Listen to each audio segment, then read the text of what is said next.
Aquella mañana de domingo se sentía como cualquier otra. Acababa de salir de la pequeña parroquia de San Miguel, cerca de nuestro barrio en Valencia, donde solía ir solo desde que mi esposa, Carmen, había decidido que prefería rezar en casa.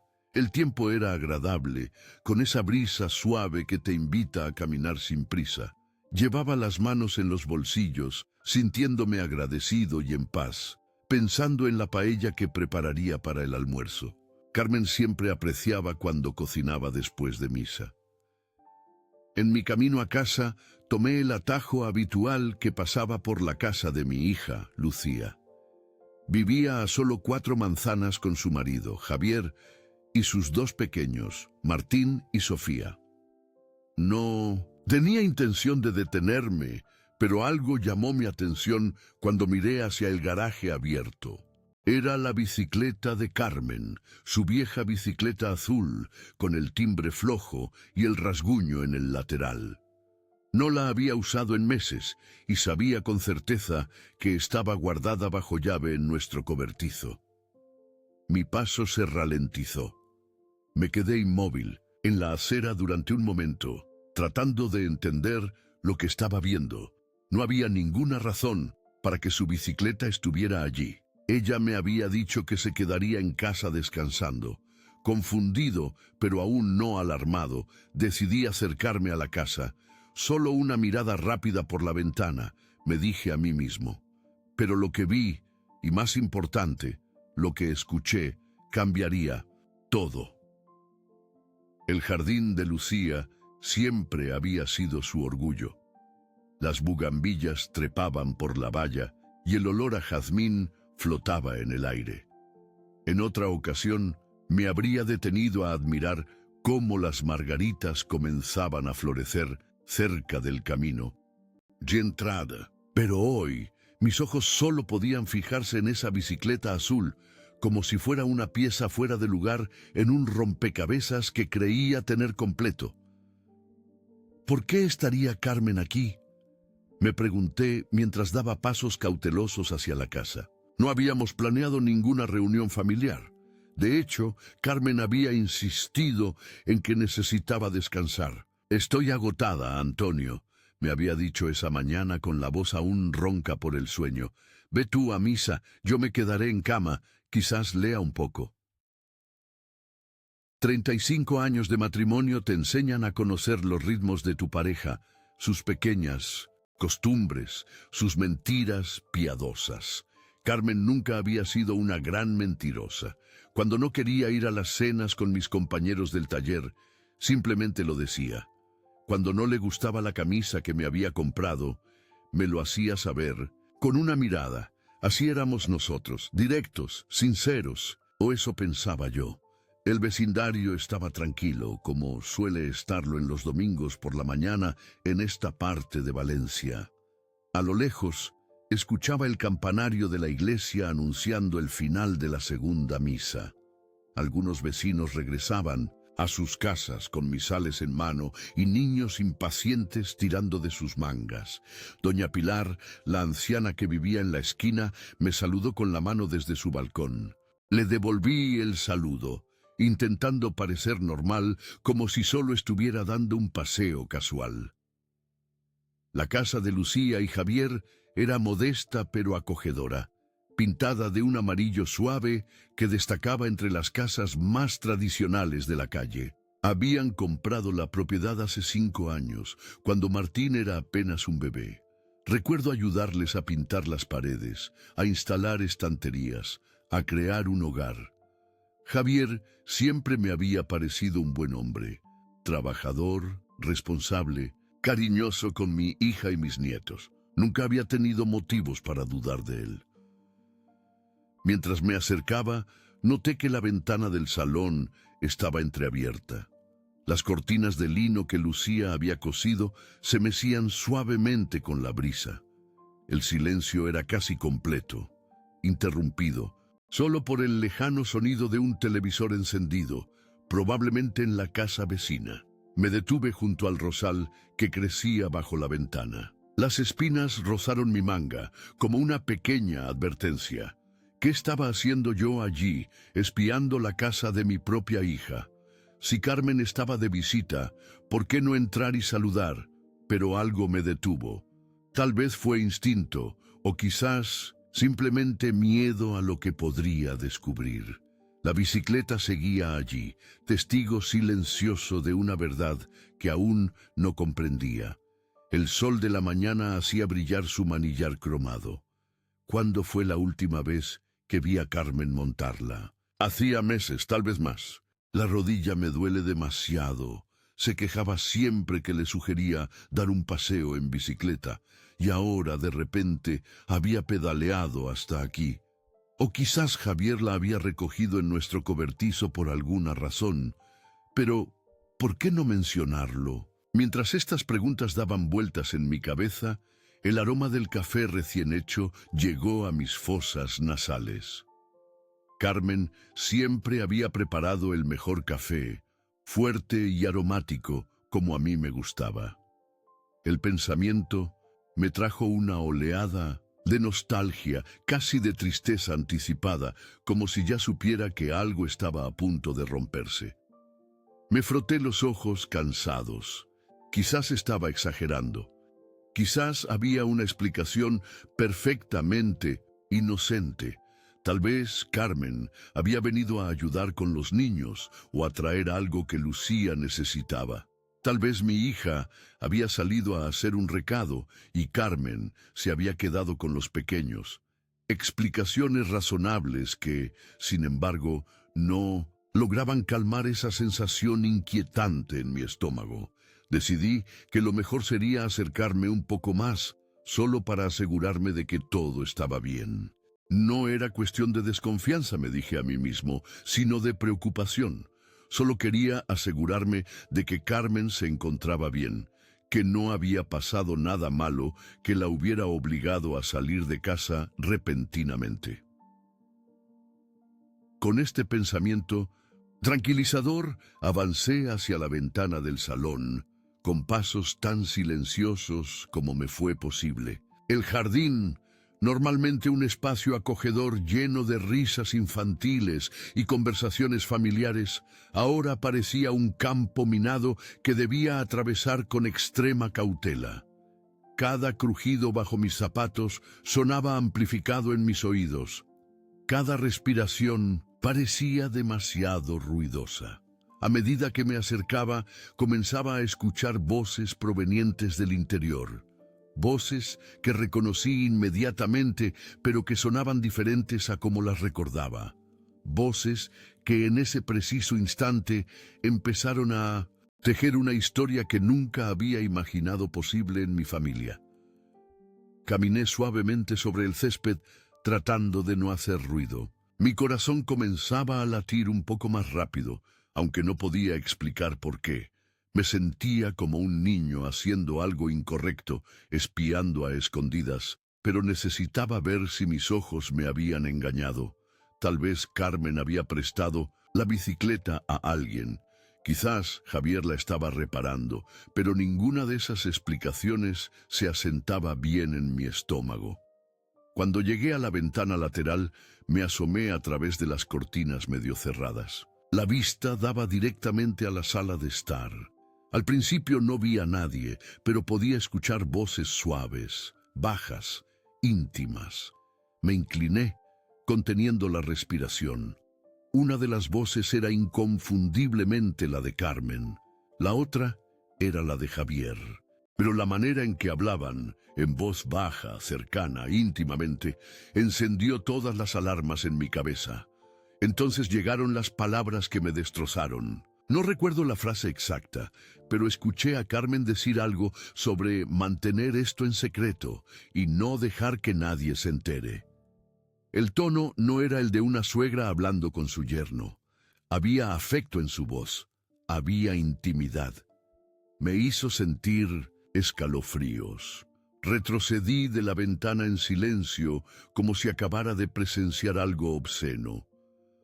El salón de Lucía y Javier, un espacio que tantas veces había sido escenario de reuniones familiares, de celebraciones y risas, ahora parecía Un lugar ajeno, casi hostil. Las fotografías enmarcadas en las paredes, mi hija en su graduación, la boda, los niños recién nacidos, parecían observarme con ojos acusadores. ¿Cómo podía estar yo allí, espiando a través de una ventana como un vulgar ladrón? Me quedé inmóvil, con la espalda pegada a la pared exterior de la casa, tratando de procesar lo que acababa de escuchar. El sol de la mañana, que antes me había parecido cálido y acogedor, ahora quemaba sobre mi piel como un juicio silencioso. Desde algún lugar cercano, el ladrido de un perro rompió momentáneamente el silencio, sobresaltándome. Dentro de la casa, las voces continuaban. No podía distinguir las palabras exactas, pero el tono seguía siendo el mismo. Confidencial, cercano, cómplice. Quería taparme los oídos, salir corriendo, pretender que nunca había estado allí. Pero mis pies parecían clavados al suelo, mi cuerpo incapaz de moverse. «Tenemos que tener cuidado», escuché decir a Javier, su voz un poco más clara ahora. «Lucía sospecha algo». El nombre de mi hija en sus labios fue como una bofetada. Lucía, mi niña, la que siempre había sido el orgullo de mi vida, la que se parecía tanto a su madre que a veces dolía mirarla. ¿Ella sospechaba? ¿Sabía algo que yo, hasta hace unos minutos, ignoraba por completo? «Ella no sabe nada», respondió Carmen, y pude imaginarla haciendo ese gesto tan suyo de desestimar preocupaciones con un movimiento de la mano.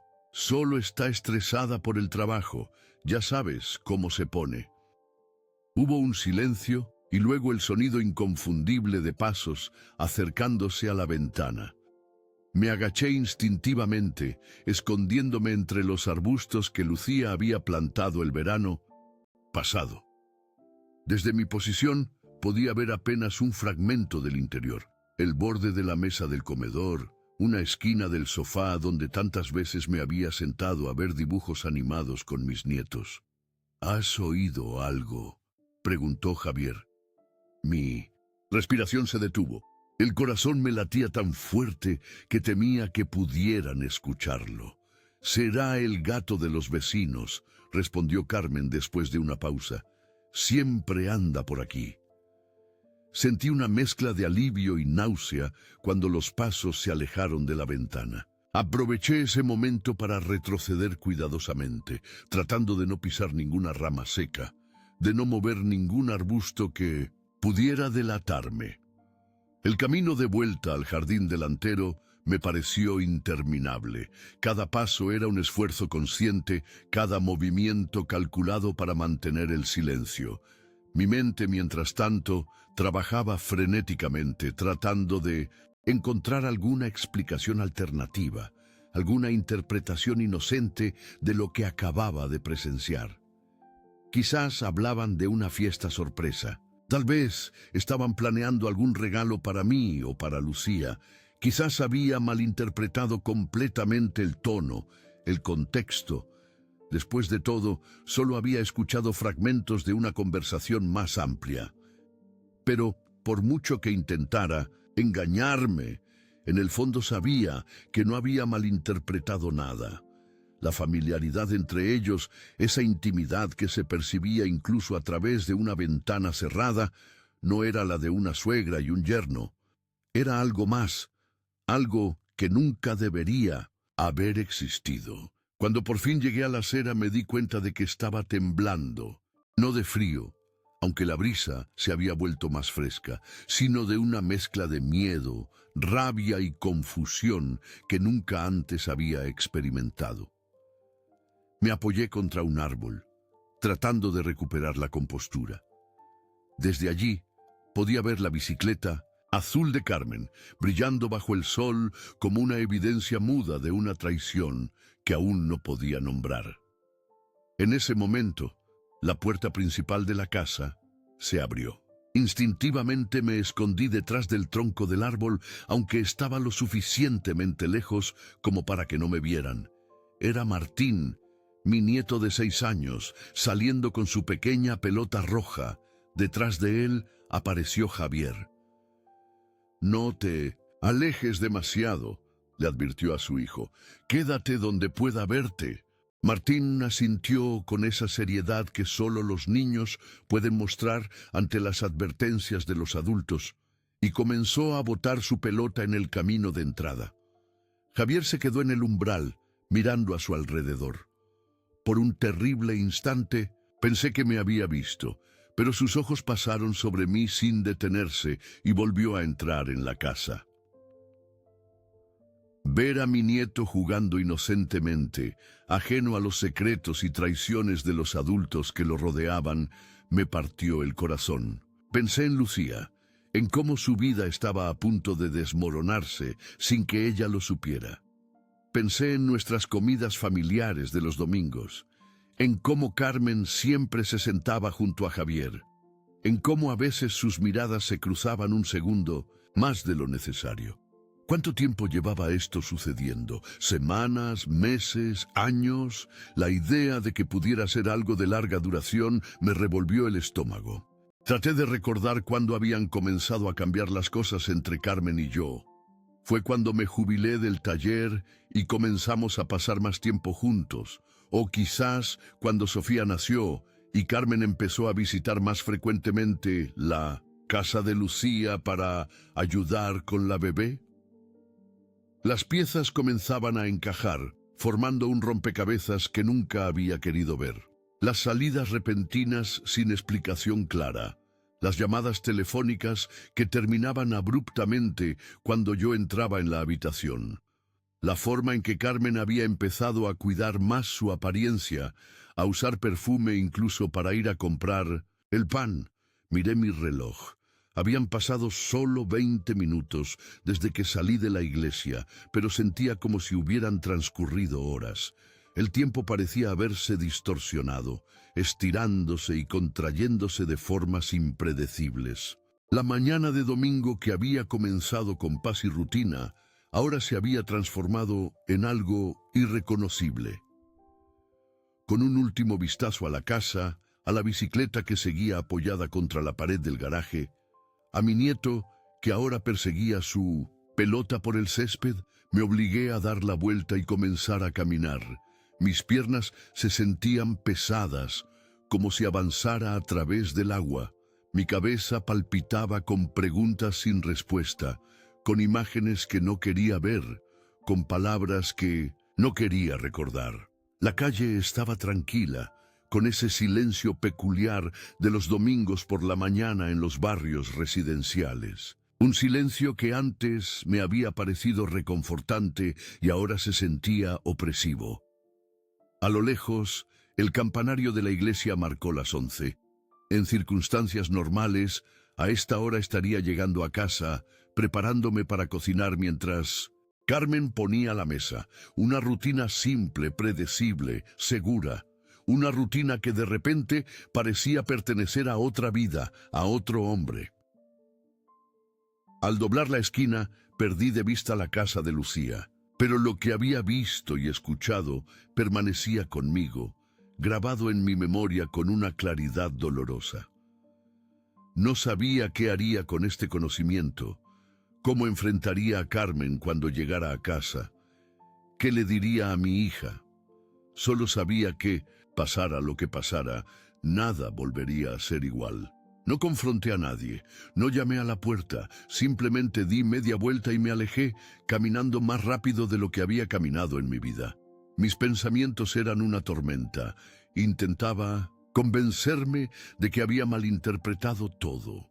Quizás había imaginado toda la escena, pero el sonido de su voz, las palabras, la suavidad entre ellos, nada de eso encajaba en una explicación inocente. Para cuando llegué a casa, mis manos estaban temblando. Me serví un vaso de agua y me senté a la mesa de la cocina, mirando fijamente la pared. Todo se sentía desequilibrado, como si el suelo bajo mis pies se hubiera movido. Pensé en nuestro matrimonio, 35 años. Pensé en todos los domingos que habíamos pasado juntos, en todos los momentos cotidianos que ahora parecían falsos. Intenté recordar la última vez que nos habíamos reído, realmente reído. Hacía tiempo de eso. Y sin embargo, esta era Carmen, mi esposa, la mujer con la que había construido una vida, la mujer a la que había defendido en innumerables discusiones, a la que había apoyado durante sus problemas de salud y con la que había compartido la cama casi todas las noches. La idea de que pudiera estar ocultando algo tan grande, algo tan feo, era como un puñetazo en el pecho. No lloré, todavía no. Estaba demasiado aturdido para llorar. El reloj de la cocina marcaba las 12 menos cuarto. El sol entraba por la ventana, iluminando las baldosas blancas que Carmen había elegido cuando renovamos la casa hace 5 años. Quiero que todo sea luminoso, había dicho entonces, que entre la luz por todas partes. Ahora esa misma luz parecía cruel, exponiendo cada grieta, cada mancha, cada imperfección que antes había pasado desapercibida. Me levanté y caminé hasta el dormitorio. Nuestra cama estaba perfectamente hecha, con las esquinas dobladas, como a Carmen le gustaba. Sobre su mesita de noche, un libro a medio leer, marcado con el boleto de autobús que habíamos usado en nuestro último viaje a Madrid. En el armario, su ropa colgada ordenadamente por colores, todo tan normal, tan cotidiano, tan absurdamente ordinario. Abrí el cajón de su mesita. No sabía exactamente qué buscaba, una carta de amor, un objeto incriminatorio, una confesión escrita, pero solo encontré lo de siempre. Sus gafas de lectura, un paquete de pañuelos, el rosario que había pertenecido a su madre. Cerré el cajón, sintiéndome avergonzado y miserable a partes iguales. En el baño, su cepillo de dientes junto al mío. Su crema hidratante, la que olía a almendras y que yo siempre decía que me recordaba a los turrones de Navidad. Su espejo de aumento, donde se examinaba cada nueva arruga con una mezcla de resignación y vanidad. Detalles, pequeños fragmentos de una vida compartida que ahora parecían pertenecer a una realidad alternativa. Volví a la cocina y abrí la nevera. Dentro, los ingredientes que había comprado ayer para preparar la paella de domingo. El arroz, bomba que tanto le gustaba a Carmen, los mejillones frescos del mercado, las judías verdes, el pimiento rojo, la botella de vino blanco que habíamos empezado el viernes y que planeábamos terminar hoy. Todo tan meticulosamente planeado, tan rutinario. Cerré la nevera de golpe. El impulso de cocinar se había evaporado por completo. Me senté de nuevo a la mesa tratando de ordenar mis pensamientos, de encontrar algún sentido a lo que estaba sucediendo. Debía confrontar a Carmen cuando regresara. ¿Debía hablar con Lucía? ¿O simplemente debía fingir que no sabía nada, que no había visto nada, que todo seguía igual? El teléfono sonó, sobresaltándome. Lo miré como si fuera un objeto alienígena, dejándolo sonar 1, 2, 3 veces antes de decidirme a contestar. ¿Diga? Mi voz sonaba extraña, distante, como si perteneciera a otra persona. «Papá, soy Lucía». Su voz, tan parecida a la de Carmen cuando era joven, me provocó un nudo en la garganta. «¿Estás bien? Suenas raro». «Estoy bien», mentí. «Solo un poco cansado. La misa ha sido larga hoy». «Ah, ya». Hubo una pausa. «Mamá está aquí, ayudándome con los niños. Sofía tiene un poco de fiebre y Javier ha tenido que salir a la farmacia. Quería saber si te importa comer más tarde hoy. Dice que llegará sobre las 3». Cada palabra era como una puñalada. La facilidad con la que mentían, la naturalidad con la que creaban historias falsas. Sofía con fiebre, Javier en la farmacia. Todo tan creíble, tan perfectamente plausible. ¿Cuántas otras mentiras me habían contado a lo largo de los años? «Claro, no hay problema», respondí, tratando de mantener la voz firme. «Dile que no se preocupe». ¿Seguro que estás bien, papá? Te noto diferente. Solo cansado, hija. Dile a Carmen que no tenga prisa. Casi me ahogo al pronunciar su nombre. Vale, te quiero, papá. Y yo a ti. Colgué antes de que pudiera notar el temblor en mi voz. Me quedé mirando el teléfono, pensando en mi hija, en cómo su mundo estaba a punto de desmoronarse, igual que el mío, en cómo la traición que acababa de descubrir no solo me afectaba a mí, sino también a ella, a mis nietos, a toda nuestra familia. El reloj seguía avanzando, indiferente a mi dolor. Las 12:15, las 12:30, la 1:15. Cada minuto se arrastraba, cargado de una angustia que nunca antes había experimentado, ni siquiera cuando murió mi padre, ni cuando el médico nos dijo que Carmen podría tener cáncer, una falsa alarma, afortunadamente. Había sentido este tipo de dolor. Era algo nuevo, algo para lo que no estaba preparado. Me levanté y fui al salón. Encendí la televisión, buscando alguna distracción, algo que me sacara de mi propia cabeza. Pero las imágenes pasaban frente a mis ojos sin que realmente las viera. Los sonidos llegaban a mis oídos sin que realmente los escuchara. Era como si una parte de mí se hubiera desconectado, como si estuviera observando mi propia vida desde fuera. En la repisa de la chimenea, nuestras fotografías familiares me miraban. Carmen y yo en nuestra boda, tan jóvenes, tan llenos de esperanza. Lucía en su primer día de colegio, con su uniforme nuevo y su mochila demasiado grande. Los 4 juntos en la playa de Valencia, con Javier sosteniendo a Martín recién nacido. Momentos congelados en el tiempo, recuerdos de una felicidad que ahora parecía cuestionable. ¿Cuántas de esas sonrisas eran genuinas? ¿Cuántas eran máscaras que ocultaban secretos? El sonido de la llave en la cerradura me sobresaltó. Miré el reloj. Las 2:30. Carmen había vuelto antes de lo anunciado. Me quedé inmóvil en el sofá sin saber qué hacer, qué decir, cómo actuar. Una parte de mí quería gritar, exigir explicaciones, desatar toda la rabia que sentía. Otra parte, más cobarde quizás, quería fingir que todo estaba bien, seguir como si nada hubiera cambiado. La puerta se abrió y Carmen entró con esa gracia natural que siempre había admirado. Llevaba una bolsa de la farmacia, manteniendo la mentira hasta el final. Su rostro, ese rostro que conocía mejor que el mío propio, mostraba una expresión tranquila, casi alegre.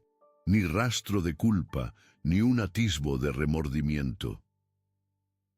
«Hola, cariño», me saludó, dejando la bolsa sobre la mesa del recibidor.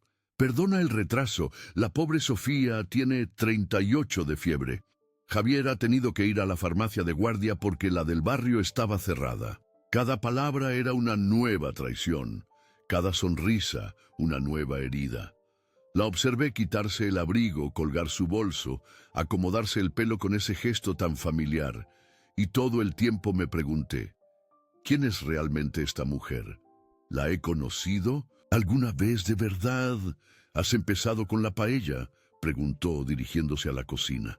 No, respondí, siguiéndola con la mirada. No tenía hambre. Se volvió para mirarme, con una leve expresión de extrañeza. «¿Te encuentras bien? Pareces pálido». «Estoy bien», mentí por segunda vez ese día. «Solo cansado».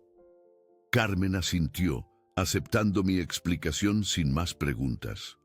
Comenzó a sacar los ingredientes de la nevera, a preparar la paellera, a moverse por la cocina con esa eficiencia que siempre había admirado. La observé en silencio, tratando de reconciliar a esta mujer, a mi esposa de 35 años, con la mujer que había escuchado susurrar secretos a mi yerno. Mientras cortaba las verduras, tarareaba suavemente una canción. Era Mediterráneo, de Serrat, una de nuestras favoritas, la misma que habíamos bailado en la boda de Lucía. La misma que sonaba en la radio cuando me dijo que estaba embarazada. Tantos recuerdos asociados a esa melodía, tantos momentos que ahora parecían contaminados. «¿Sabes?», dijo de repente, sin levantar la vista de lo que hacía. «Estaba pensando que podríamos ir a visitar a tu hermano en Sevilla el mes que viene. Hace tiempo que no lo vemos». Planes. Seguía haciendo planes para nosotros, para nuestro futuro juntos, como si no estuviera viviendo una doble vida, como si no estuviera destruyendo todo lo que habíamos construido. «Suena bien», respondí, mecánicamente. Ella levantó la mirada fijándola en mí por primera vez desde que había llegado. Vi algo en sus ojos, preocupación, sospecha, que desapareció tan rápido como había surgido. «Antonio, ¿seguro que estás bien? Puedo preparar otra cosa si no te apetece paella». «La paella está bien», dije levantándome del sofá. «Voy a dar un paseo, necesito aire fresco». Antes de que pudiera responder, antes de que pudiera inventar otra mentira, salí por la puerta. El sol de la tarde golpeó mi rostro, cálido e indiferente a mi dolor. Las calles del barrio, tan familiares, ahora parecían pertenecer a otra vida, a otro hombre. Caminé sin rumbo, sin dirección, solo con la necesidad de moverme, de alejarme, de respirar un aire que no estuviera cargado de traición. Y mientras caminaba, las lágrimas que había estado conteniendo finalmente comenzaron a caer, silenciosas, amargas, deslizándose por mis mejillas, como testigos mudos de un mundo que se desmoronaba a mi alrededor. Un mundo que, hasta esa mañana, había creído seguro, estable, verdadero. Esa tarde, esperé. Me senté en el salón, fingiendo en ver la televisión. Oí la puerta principal chirriar alrededor de las 5 de la tarde. Carmen entró con su habitual calma, me saludó con un beso en la mejilla y preguntó si quería té. Miré su rostro, buscando señales de culpa. Se veía normal, demasiado normal. No dije nada. Solo la observé moverse por la cocina. Una parte de mí quería gritar, exigir respuestas, pero otra parte, una más silenciosa, más asustada, no quería saber la verdad. Porque, si preguntaba, y ella lo admitía, entonces todo lo que teníamos se derrumbaría. No estaba listo para eso. No estaba listo para desmantelar una vida que habíamos pasado décadas construyendo. Esa noche cenamos en silencio. Ella habló sobre un programa que había visto. Asentí, respondí cuando era necesario y mantuve los ojos en mi plato. Por dentro me estaba rompiendo. No dormí esa noche. Me acosté a su lado con los ojos abiertos, escuchándola respirar pacíficamente mientras mi mundo se desmoronaba. El lunes amaneció gris, con esa llovizna fina que en Valencia llamamos calabobos, porque te empapa sin que te des cuenta. Desde la ventana de nuestro dormitorio observé cómo los vecinos salían apresurados hacia sus trabajos, paraguas en mano, rostros adormilados. La rutina continuaba para todos, excepto para mí. Para mí, el tiempo se había detenido ayer, a las puertas de la casa de mi hija. Carmen se levantó temprano, como siempre. La escuché en la ducha, tarareando alguna melodía que no pude identificar. Luego, el ritual cotidiano, el secador de pelo, el tintineo de sus pulseras mientras se vestía, el aroma de su crema hidratante. Sonidos y olores tan familiares que ahora parecían pertenecer a una vida anterior. ¿No te levantas hoy?, preguntó, asomándose al dormitorio ya completamente vestida. Llevaba una falda azul que le había regalado por su cumpleaños y una blusa blanca que realzaba el bronceado que tanto se esforzaba en mantener. Son casi las 9. No me encuentro bien, respondí, y no era mentira. El estómago me dolía, la cabeza me palpitaba, cada músculo de mi cuerpo parecía protestar. Creo que me quedaré en cama un rato más. Su expresión cambió a una de preocupación. Se acercó y posó su mano en mi frente, un gesto que había repetido 1000 veces a lo largo de nuestro matrimonio. No pareces tener fiebre. ¿Quieres que te prepare una manzanilla antes de irme? ¿Irte? ¿A dónde vas? La pregunta salió más brusca de lo que pretendía. A la asociación como cada lunes, respondió, mirándome con extrañeza. Tenemos una reunión del comité a las 10. La asociación, el grupo de mujeres del barrio que se reunía semanalmente para organizar eventos benéficos. ¿Era eso verdad? ¿O era otra mentira más, otra excusa para ver a Javier? Mi mente, febril de sospecha, comenzaba a cuestionar cada aspecto de nuestra vida juntos.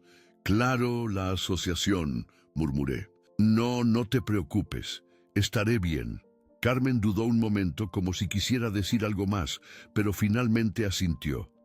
Volveré para el almuerzo. Hay caldo en la nevera si te apetece algo ligero.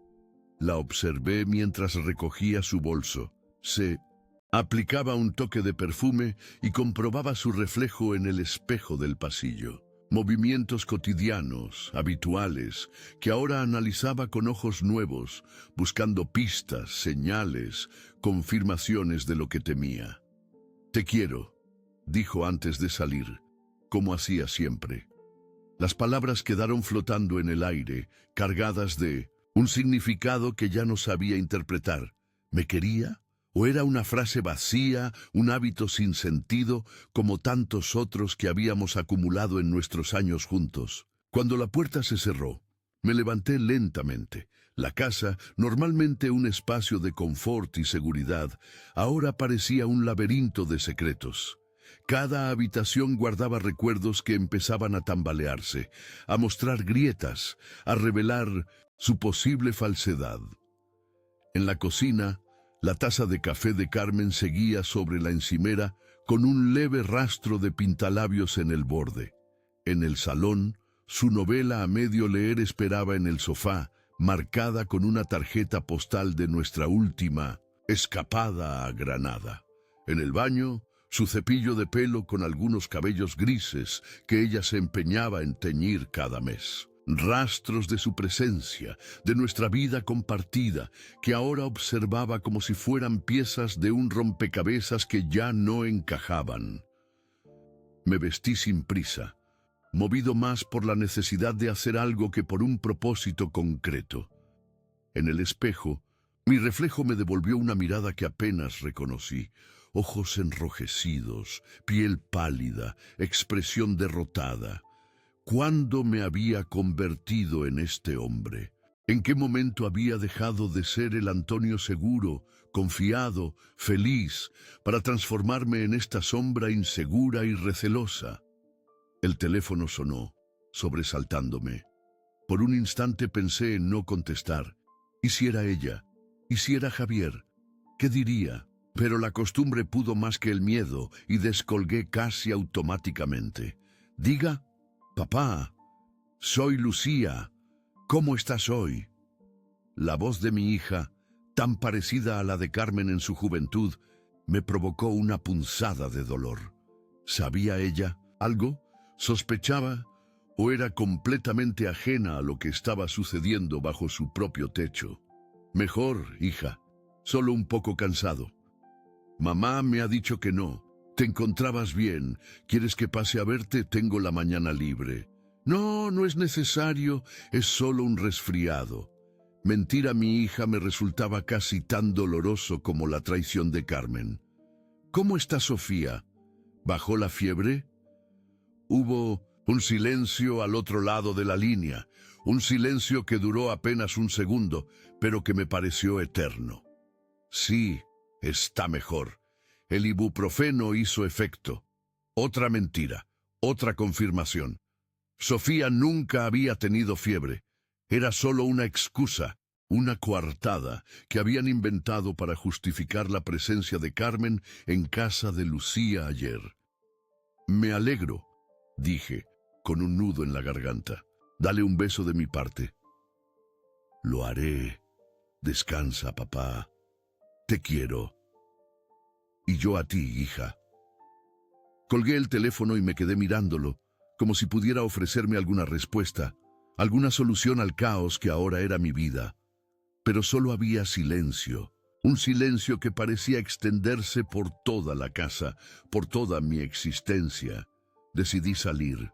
No podía quedarme allí, rodeado de recuerdos y preguntas sin respuesta. Necesitaba aire, espacio, distancia. Cogí las llaves y salí sin rumbo fijo, solo con la necesidad de moverme, de hacer algo que no fuera pensar en Carmen y Javier, en secretos y traiciones. El barrio estaba tranquilo a esa hora. Las madres con niños pequeños ya habían salido hacia los parques, los ancianos hacían su paseo matutino, los comercios abrían sus puertas. La vida cotidiana, ajena a mi drama personal, seguía su curso imperturbable. Caminé hasta el mercado central, ese edificio modernista que siempre me había fascinado. Los puestos rebosaban de frutas, verduras, pescados, carnes. Los vendedores pregonaban sus productos. Los clientes regateaban precios. Las conversaciones se entrelazaban, creando ese murmullo característico de los mercados valencianos.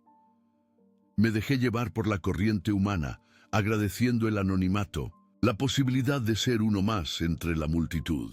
Compré un puñado de aceitunas aliñadas y me senté en un banco cercano, observando el ir y venir de la gente. ¿Cuántos de ellos estarían viviendo sus propios dramas?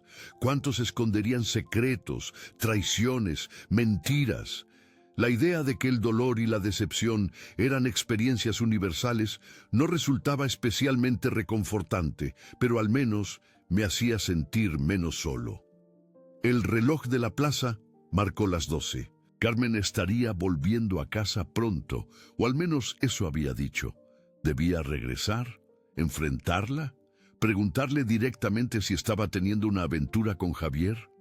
Las palabras se formaban en mi mente, claras y acusadoras, pero sabía que cuando estuviera frente a ella se desvanecerían, porque hacer la pregunta significaba estar preparado para la respuesta, y no estaba seguro de estarlo. Un grupo de turistas pasó junto a mí, cámaras en mano, rostros entusiasmados.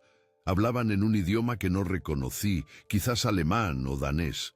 Sus vidas tan ajenas a la mía, tan libres de las complicaciones que ahora me atormentaban, me parecieron envidiables.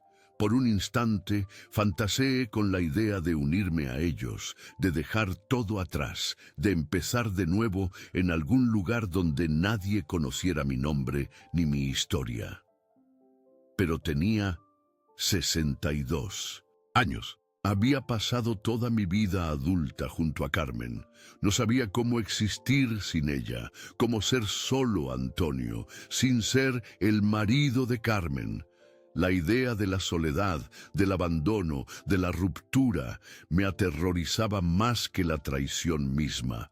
Así que, cuando el reloj marcó la 1, me levanté y emprendí el camino de regreso a casa. No con la intención de confrontar a Carmen, sino con la de seguir fingiendo, de mantener esa fachada de normalidad que, aunque falsa, era preferible al vacío que la verdad podría dejar tras de sí. Durante los días siguientes me convertí en un fantasma en mi propia casa. Observaba a Carmen atentamente, no por amor, sino por sospecha. Cada vez que salía, anotaba la hora. Revisaba su teléfono cuando no miraba. Comencé a pasar en coche por la casa de mi hija, siempre pretendiendo hacer recados, esperando encontrar otra señal, otra pista. Me odiaba por ello. No me habían criado para ser un hombre que espía, que duda. Pero la alternativa, vivir en la ignorancia, era peor. No encontré nada concreto, ningún mensaje, ninguna fotografía. Pero su comportamiento había cambiado. Sonreía más cuando miraba su teléfono, parecía distante cuando hablábamos, y dejó de mencionar a Javier por completo. Ese silencio era ensordecedor. Una noche me quedé en el baño con su cepillo de dientes en la mano, mirando mi propio reflejo. No reconocía al hombre que me devolvía la mirada. Tenía los hombros caídos, los ojos hundidos. Me di cuenta de que había perdido algo mucho más profundo que la confianza. Había perdido la paz. Y la paz, una vez rota, no regresa fácilmente. El miércoles por la tarde, mientras Carmen estaba en su clase de cerámica, o eso había dicho, me encontré revisando de nuevo su armario. No sabía exactamente qué buscaba.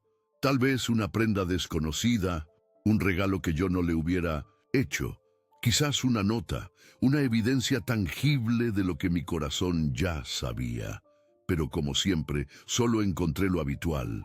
Sus vestidos ordenados por color, sus blusas meticulosamente planchadas, sus zapatos alineados en perfecta simetría.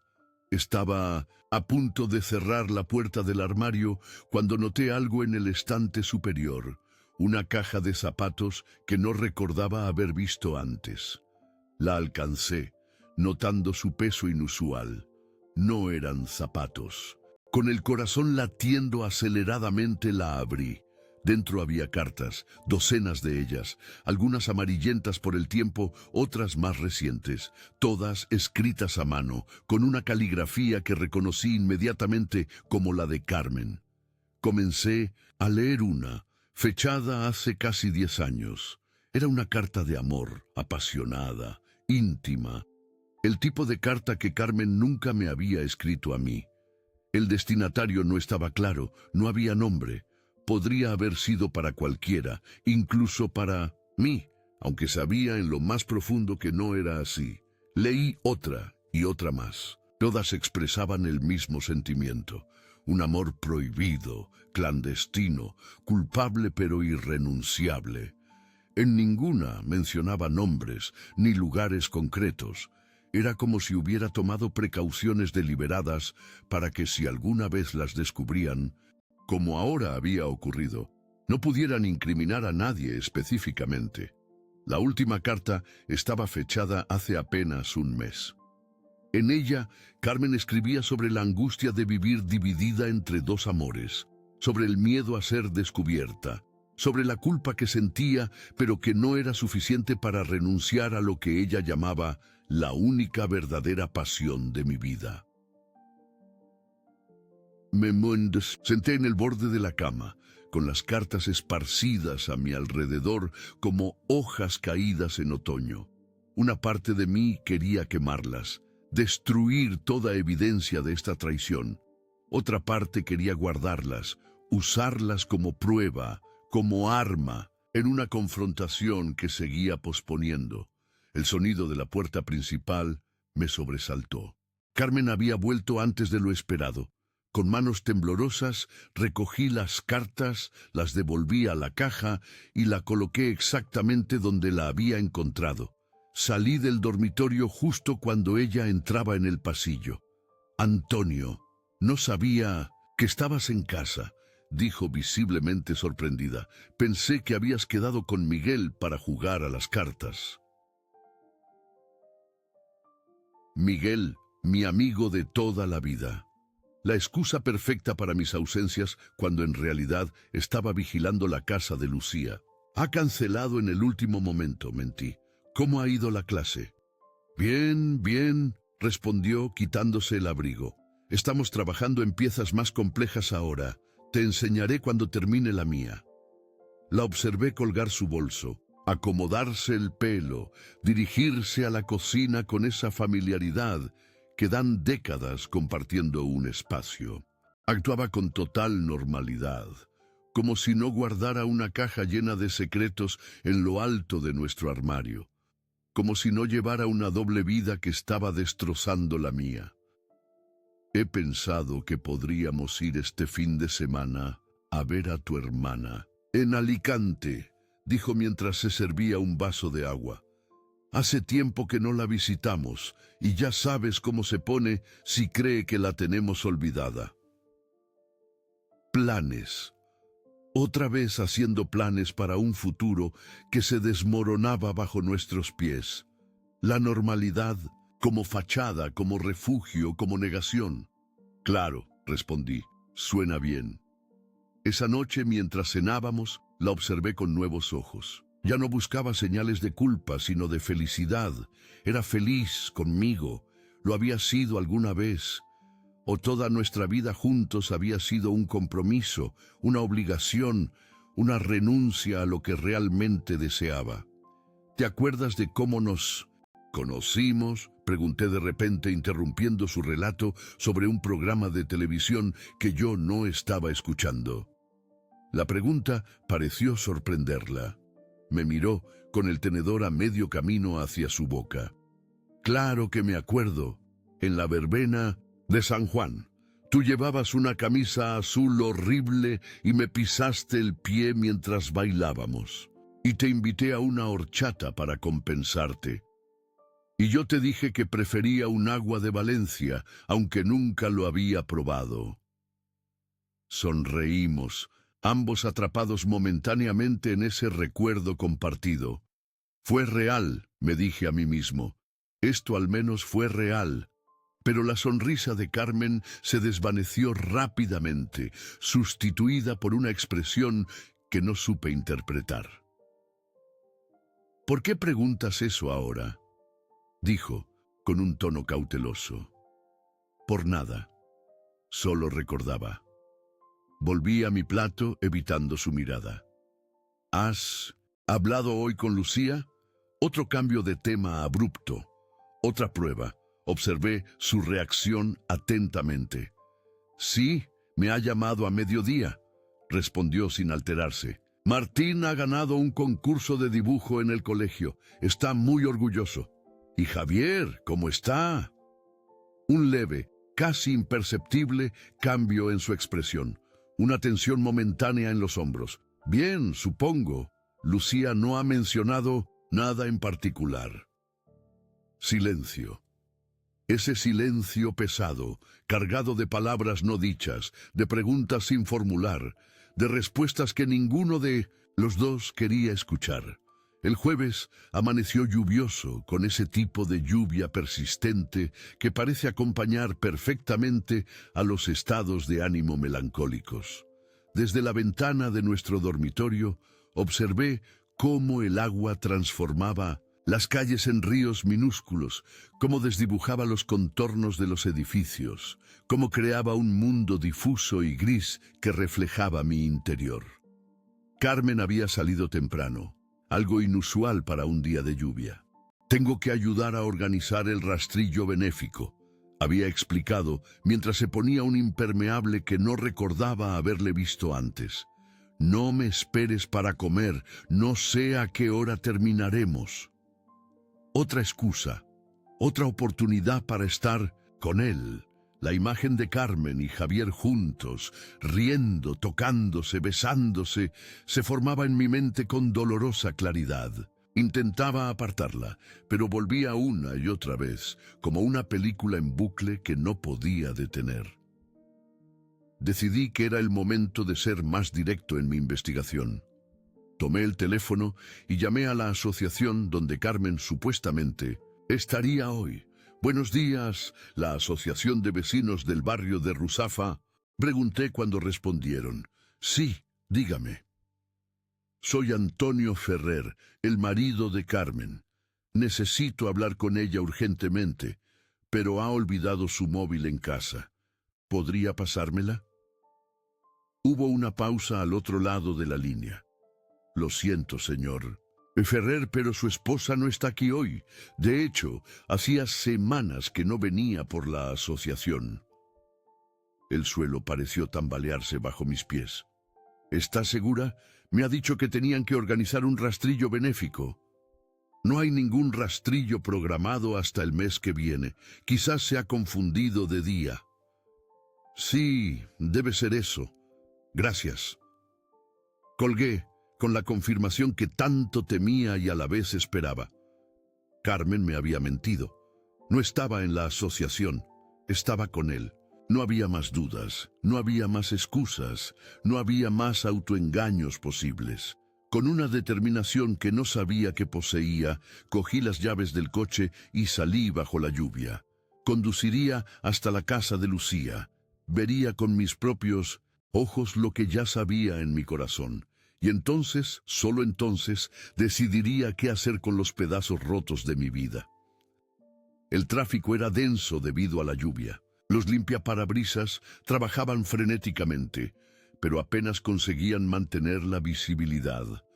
Las calles de Valencia, normalmente luminosas y acogedoras, parecían ahora un laberinto hostil. O quizás era yo quien había cambiado, quien veía el mundo a través del cristal empañado de la traición. Cuando llegué a la calle de Lucía, aparqué a cierta distancia. La lluvia había amainado un poco, convirtiéndose en una llovizna fina que se colaba por el cuello de mi chaqueta, mientras caminaba hacia la casa. El garaje estaba cerrado. No había señales del coche de Carmen ni de su bicicleta. La casa parecía vacía, silenciosa. Dudé, parado en la acera sintiendo cómo el agua se acumulaba en mi pelo, en mis hombros. ¿Y si no estaban aquí? ¿Y si había otro lugar, otro escenario para sus encuentros que yo desconocía por completo? En ese momento, la puerta de la casa se abrió. Era Lucía, con un paraguas en la mano, lista para salir. Me vio y se detuvo sorprendida. «Papá, ¿qué haces aquí? Estás empapado». Finalmente tomé una decisión, no por fortaleza, sino por necesidad. No la confronté, no la acusé. Me senté con ella y le dije simplemente que estaba cansado. Cansado de fingir que todo estaba bien. Cansado de sonreír a través de lo que no podía nombrar. Le dije que necesitaba espacio para pensar. Y salí de la casa con una sola maleta y un corazón lleno de preguntas sin respuesta.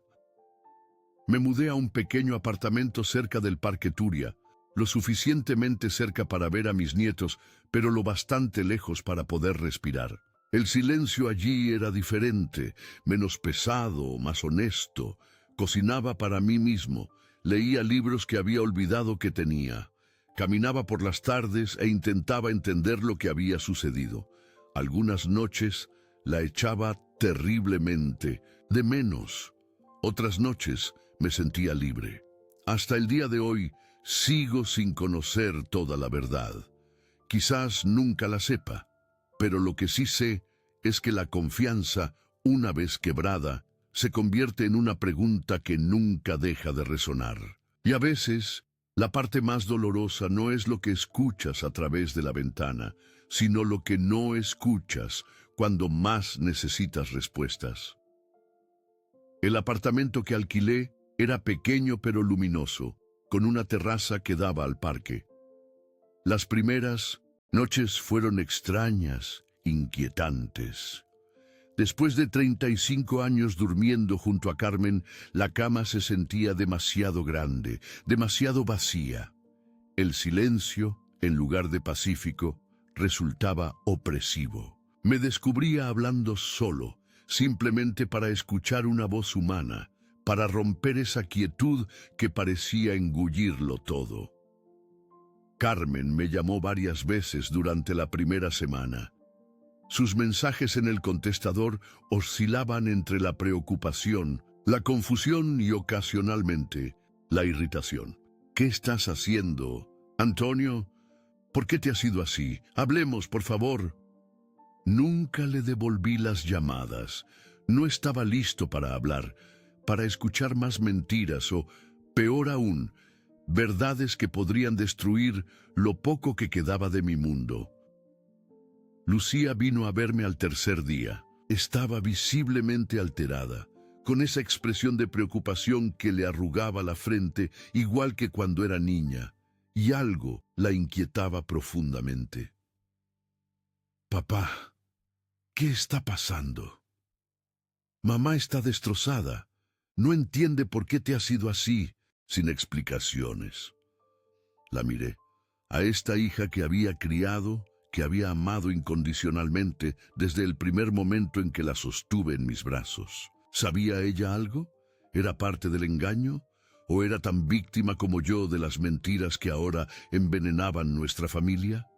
Necesitaba espacio, hija, tiempo para pensar. ¿Pensar en qué? ¿Qué ha pasado? Lleváis toda la vida juntos y de repente, esto no tiene sentido. Quise contárselo todo. Las sospechas, la bicicleta, la conversación escuchada a escondidas, las cartas. Quise desahogar todo el dolor que me carcomía por dentro. Pero no pude, porque contárselo significaría destruir también su mundo, su confianza, su imagen de la familia que creía tener. Las cosas no siempre son lo que parecen, Lucía. A veces, después de muchos años, descubres que la persona con la que has compartido tu vida es en realidad un desconocido. Mi hija me miró fijamente con una expresión que no supe interpretar. ¿Estás diciendo que mamá te ha engañado? ¿Es eso? La pregunta, directa, cruda, me golpeó como un puñetazo. No estaba preparado para formularla yo mismo, mucho menos para escucharla de labios de mi hija. No estoy diciendo nada, Lucía, solo que necesito tiempo. Se sentó a mi lado en el pequeño sofá del apartamento, tomando mis manos entre las suyas. Sus dedos estaban fríos, o quizás eran los míos los que habían perdido calor. Papá, sea lo que sea, podemos solucionarlo. Siempre hay una explicación, siempre hay una manera de arreglar las cosas. La inocencia de su fe, de su convicción en que todo podía repararse, me provocó una oleada de ternura mezclada con tristeza. Había cosas que no tenían arreglo, heridas que no cicatrizaban, confianzas que, una vez rotas, nunca volvían a ser las mismas. Tal vez concedí para no discutir, pero ahora mismo esto es lo que necesito. Después de que Lucía se marchara, con la promesa de que al menos llamaría a Carmen para tranquilizarla, me senté en la terraza con una copa de vino, observando cómo el sol se ponía sobre el parque. Las familias regresaban a sus hogares después de una tarde de juegos, parejas paseaban de la mano, ancianos disfrutaban de los últimos rayos de sol en los bancos. La vida cotidiana, con sus pequeñas alegrías y rutinas, continuaba para todos ellos. Solo la mía parecía haberse detenido, congelada en ese momento en que descubrí la bicicleta azul en el garaje de mi hija. Pasaron 2 semanas. Comencé a establecer nuevas rutinas en mi soledad. Por las mañanas caminaba hasta el mercado y compraba solo lo necesario para ese día. Me había aficionado a cocinar platos sencillos pero satisfactorios. Una tortilla de patatas, una arroz a banda, una lubina al horno. Comía en la terraza con un libro como única compañía. Por las tardes, a veces visitaba alguna exposición, o simplemente me sentaba en un banco del parque a observar el ir y venir de la gente. Los domingos eran los días más difíciles. La costumbre de ir a misa, el almuerzo familiar después, las sobremesas largas con Lucía y los niños, todo eso había quedado atrás, y su ausencia dolía como una herida física. Fue precisamente un domingo cuando Javier apareció en mi puerta. Estaba nervioso, inquieto, algo que nunca antes había visto en él. Siempre me había parecido un hombre seguro de sí mismo, casi arrogante en su confianza. «Antonio, tenemos que hablar», dijo sin saludar siquiera. Lo dejé pasar, más por sorpresa que por deseo de verlo. Verlo allí, en mi nuevo espacio, me resultaba casi obsceno, como si trajera consigo toda la suciedad, toda la traición que había intentado dejar atrás. «¿Qué quieres, Javier?». Mi tono era más cortante de lo que había pretendido, pero no me importó. Se quedó de pie en medio del pequeño salón, mirando a su alrededor como si buscara algo. O quizás solo trataba de evitar mirarme directamente. «Esto tiene que acabar», dijo finalmente. «Estás destrozando a tu familia, a Lucía, a los niños». La audacia de sus palabras, la hipocresía, me dejó momentáneamente sin habla. Cuando por fin pude responder, mi voz temblaba de rabia contenida. «¿Yo estoy destrozando a mi familia? ¿Yo? Se pasó una mano por el pelo, claramente incómodo. Mira, no sé qué crees que está pasando. ¿Qué te ha contado Carmen? ¿O qué has imaginado, pero te estás equivocando? Te escuché, Javier. Os escuché a los dos en tu casa, hablando de mantener secretos, de que Lucía sospechaba algo. Os vi juntos. Su expresión cambió, pasando de la incomodidad a la confusión. ¿De qué estás hablando? ¿Cuándo nos viste? El domingo, hace 3 semanas, la bicicleta de Carmen estaba en tu garaje. Ella me había dicho que se quedaría en casa descansando. Os escuché a través de la ventana. Javier se sentó lentamente en el sofá, como si de repente le faltaran las fuerzas. Antonio, ese domingo Carmen vino a casa porque yo la llamé. Necesitaba su ayuda. ¿Su ayuda para qué? La incredulidad teñía mi voz. Para elegir un regalo de aniversario para Lucía. Quería darle una sorpresa, algo especial. Carmen me estaba ayudando a planificarlo todo. Lo del secreto, lo de que Lucía no debía enterarse, era por eso, por el regalo, por la sorpresa. El tiempo pareció detenerse. Las palabras de Javier flotaban en el aire entre nosotros, tan simples, tan banales, y sin embargo tan devastadoras en su inocencia. ¿Un regalo? ¿Todo esto por un regalo? Mi voz sonaba hueca, incrédula. Sí, un collar de plata que Carmen me ayudó a elegir. Lucía lo lleva puesto desde que se lo regalé. ¿No lo has visto? No lo había visto. No había visto nada más allá de mi propia sospecha, de mi propio miedo. La imagen de Lucía con un collar nuevo no había registrado en mi mente obsesionada con buscar pruebas de traición. ¿Y las cartas?, pregunté, aferrándome al último indicio de que no estaba completamente equivocado. Encontré cartas de amor en el armario de Carmen. Javier me miró con perplejidad. No sé nada de ninguna carta, pero sea lo que sea, deberías hablar con ella, no huir como has hecho. Las palabras me golpearon con fuerza. Huir. Eso era exactamente lo que había hecho. Había escapado, me había escondido, me había negado a enfrentar directamente mis sospechas, por miedo, por cobardía, por no querer escuchar una confirmación que destrozaría mi mundo. Y en el proceso, había sido yo quien había destrozado todo. Esa noche, después de que Javier se marchara con una última mirada de desaprobación, me senté a reflexionar sobre lo que había hecho, sobre cómo había dejado que la sospecha envenenara todo lo que tocaba, cómo había construido una narrativa de traición basada en fragmentos, en medias verdades, en conversaciones escuchadas a medias. Pero quedaban las cartas de amor escritas por Carmen, dirigidas a alguien que no era yo, cartas que hablaban de pasión, de culpa, de un amor prohibido.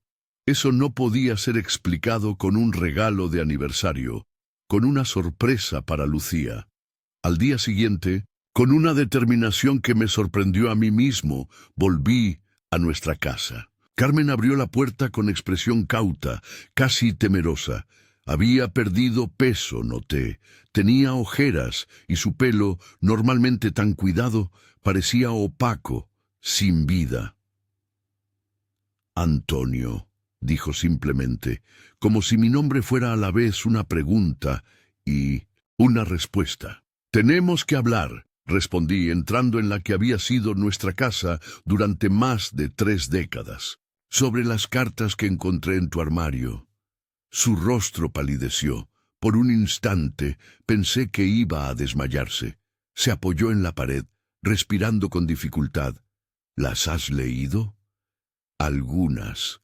Lo suficiente para saber que has estado enamorada de alguien más. Durante años. Se sentó lentamente en el sofá del salón, ese sofá donde habíamos visto crecer a Lucía, donde habíamos compartido tantas noches de películas y conversaciones. Sus manos, siempre tan firmes, temblaban ligeramente. Son para Miguel, dijo, finalmente con voz apenas audible. ¿Miguel? ¿Mi amigo Miguel? La incredulidad me dejó sin aliento. Asintió, sin mirarme. Hace 20 años, antes de que se fuera a Barcelona, hubo algo entre nosotros, algo que nunca llegó a ser real, pero que nunca pude olvidar del todo. ¿Te acostaste con él? La pregunta salió brusca, dolorosa. No, nunca pasó nada físico. Fueron solo sentimientos, conversaciones, una conexión que no esperaba sentir, pero lo detuvimos antes de que fuera demasiado lejos. Él se fue, yo me quedé contigo, elegí nuestra familia, nuestra vida juntos. Y las cartas, nunca se las envié. Las escribía como una forma de desahogarme, de procesar lo que sentía, de dejarlo ir poco a poco. El silencio cayó entre nosotros, pesado y denso. 20 años. Mi esposa había estado enamorada de mi mejor amigo durante 20 años, escribiéndole cartas que nunca envió, nutriendo un amor que nunca se consumó, pero que tampoco murió del todo. ¿Por qué no? ¿Me lo dijiste nunca? Sus ojos, cuando por fin me miraron, estaban llenos de lágrimas. ¿Qué hubiera cambiado, Antonio? ¿Qué bien habría hecho, más que causarte dolor? Fue algo que pasó, que superé, que guardé dentro de mí. Elegí quedarme contigo cada día de estos 20 años. ¿No significa eso algo? Me senté junto a ella, manteniendo cierta distancia, esa distancia que ahora parecía insalvable entre nosotros. Pensé en nuestros años juntos, en los buenos momentos, en los malos, en las alegrías compartidas, en los dolores superados juntos. Pensé en Lucía, en los nietos, en la vida que habíamos construido. No sé si puedo volver, dije finalmente. No sé si las cosas pueden ser como antes. Nada es nunca como antes, Antonio. Las personas cambian, los sentimientos evolucionan. Lo que importa es la elección que hacemos cada día. Esa noche volví a mi apartamento solo, con la verdad, por fin, pero sin certeza sobre el futuro. Carmen no me había traicionado con Javier, pero me había ocultado una parte importante de su corazón durante décadas. No era la traición que había imaginado, pero era una forma de traición, al fin y al cabo. Pasaron los días, luego las semanas. Seguí en mi apartamento construyendo lentamente una nueva rutina, una nueva forma de ser yo mismo sin ella. Nos veíamos ocasionalmente para hablar de cuestiones prácticas, para asistir juntos a algún evento familiar. Lucía y los niños se acostumbraron gradualmente a la nueva situación, aunque nunca dejaron de preguntar cuándo volvería a casa. No tenía respuesta para esa pregunta, porque en el fondo no sabía si quería volver. La soledad, que al principio había sido un castigo, empezaba a parecerse más a una liberación. Descubrí partes de mí mismo que habían quedado dormidas durante años. Una pasión por la fotografía que había abandonado, un gusto por los conciertos de jazz en directo, una capacidad para hacer amistades nuevas que creía perdida. Y sin embargo, a veces, en las noches más silenciosas, cuando la ciudad dormía y yo seguía despierto mirando, el techo de mi habitación la echaba de menos. No a la Carmen que me había ocultado secretos, sino a la compañera de tantos años, a la madre de mi hija, a la mujer con la que había imaginado envejecer. Quizás algún día encontraría el camino de vuelta a ella, o quizás seguiría adelante, solo, descubriendo nuevos horizontes. No lo sabía. Lo único que sabía con certeza era que la confianza, una vez rota, nunca vuelve a ser la misma. Se puede reconstruir, sí, pero siempre queda la cicatriz, el recuerdo de la herida, la conciencia de que lo que una vez se dio por sentado puede desvanecerse en un instante. Y mientras tanto, la vida continuaba. El sol seguía saliendo cada mañana, la gente seguía caminando por el parque, los niños seguían creciendo, y yo seguía aquí, respirando, avanzando un día a la vez, aprendiendo a vivir con preguntas que quizás nunca tendrían respuesta, con verdades a medias, con la incertidumbre que es, al fin y al cabo, la única constante en la vida de cualquier ser humano.